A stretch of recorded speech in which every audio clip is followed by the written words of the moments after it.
Kasalukuyan na pong itinatayo ang ating Iriga City Sports Complex kung saan isa ito sa priority projects ni Mayor Madeline Yorobe Alfilor. Malaki po itong tulong sa ating mga Irigenyos kung saan magagamit na ito ng iba't ibang paaralan sa kanilang mga events at graduations, pati na rin ng lahat ng mga organizations at mga grupo sa lungsod ng Iriga. Magkakaroon rin tayo ng maayos na event center sa ating mga libreng concerts at maaari na natin maimbitahan na maglaro dito ang mga PBA players.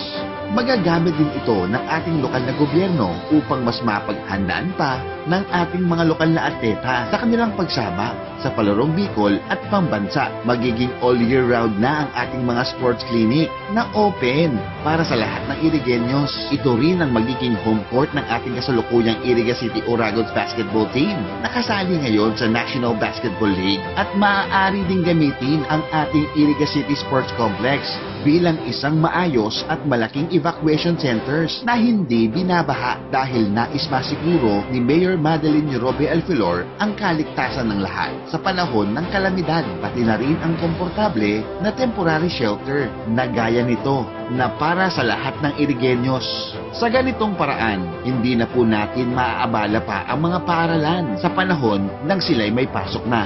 Ginagawa na po ng Team Iriga in Madel ang ipinapangako ng iba. Hindi na kailangan ng pagbabago. Ang tunay na kailangan nating mga Irigenyos ay pagpapatuloy ng ating magandang nasimulan para mas mapaunlad pa ang ating lungsod. Mayor Madeline Yorobe Alfilor. Multi-awarded na, world class pa ang public service.